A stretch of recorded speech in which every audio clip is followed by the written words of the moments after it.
publicly that it is a political persecution. We have a law, and that law allows for people to be treated with dignity until they are found guilty. Let our law prevail. How do you tell somebody you're inviting him, he came back voluntarily in the country on his own, and you're treating him like somebody who's running away?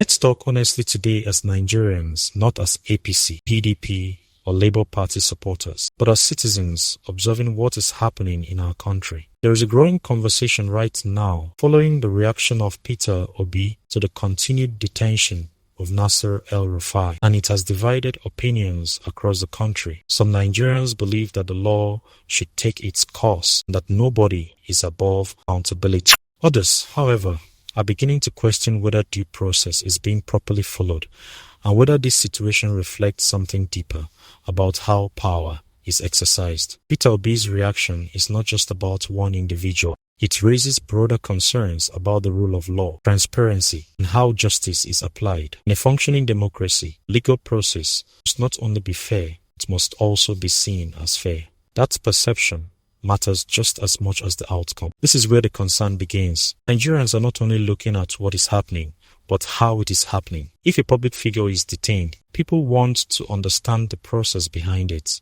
Is it transparent? Is it consistent with how similar cases have been handled in the past? These are the questions that shape public trust. In Nigeria, trust in institutions has always been fragile. When people begin to doubt the fairness of a process, everything quickly becomes political. This is the reality we live in. Continued detention of a former governor naturally raises attention, regardless of personal opinions about him. Many Nigerians, the issue goes beyond the individual involved. It becomes a matter of principle because today it is one person and tomorrow it could be another. Peter Obi's involvement in this conversation adds another layer. As a political figure associated with accountability and governance reform, his statements carry weight. However, not everyone agrees with him. Some Nigerians are questioning his consistency and asking why similar concerns were not raised in other situations. These reactions show that the country is divided, not just politically, but in how people interpret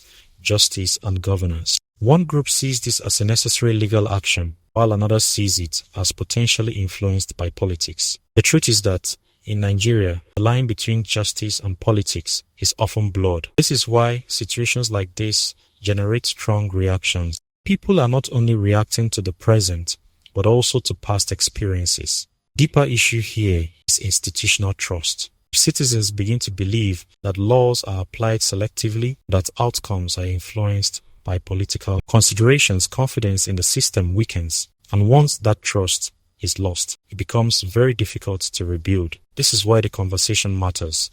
It is not just about whether Peter Obi is right or wrong. It's about the questions being raised and what they reveal about public perception. In a democracy, asking questions is not a problem. In fact, it is necessary. The real danger is when people stop asking questions altogether. So the key issue is this: what message does this situation send to Nigerians? Does it reinforce confidence in the rule of law, or does it deepen existing doubts? As a viewer, it is important to think critically about this. Is this purely a matter of justice, or are there other factors at play? That is the question many Nigerians are trying to answer. At the end of the day, this is about the kind of country Nigeria wants to be. A country where institutions are trusted and processes are clear, or one where every action is questioned and interpreted through a political lens. I want to hear your thoughts on. Do you believe this situation reflects justice, or do you think there is more to it? If you appreciate discussions like this, where we go beyond headlines and look at the bigger picture, consider subscribing for more content like this. Publicly,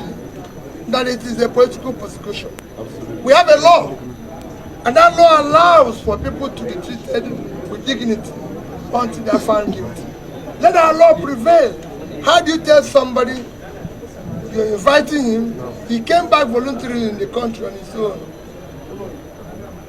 and you're treating him like somebody who's running away?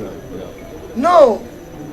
Let the law follow its course. I've said it, I've written about it, and I continue to say so. Our country today is faced with an existential position of disunity. The first thing we want to do in this country is to unite this country. There's need for unity of Nigeria. There's need for Nigerians to come together and show love to each other. And Kaduna is one of the centers of a united Nigeria. We want to talk about melting point of unity of this country. You talk about Kaduna. This is one state, one city, where you used to have the Muslims, the Christians, live as one. Everybody wanted to be part of Kaduna and coming here, building their own home, living in peace, in unity, secure. We want to end division in Nigeria.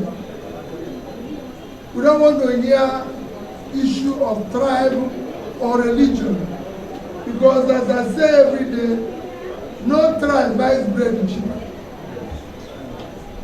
and no religion buys bread cheaper. We're all going through the same problem. So it becomes imperative that we work as a family. I want a secure Kaduna, I want a peaceful Kaduna, and I want a Kaduna where those who are serving here will be able to be working with them as a family. Abuja to Kaduna is less than 2 hours. So nothing stops the president who is in Abuja to drive down in Kaduna for a meeting and stay there for a day or two and go back to Abuja. If I can actually serve Nigeria for Kaduna and a peaceful government. That's what we want to do. Whilst we're doing that,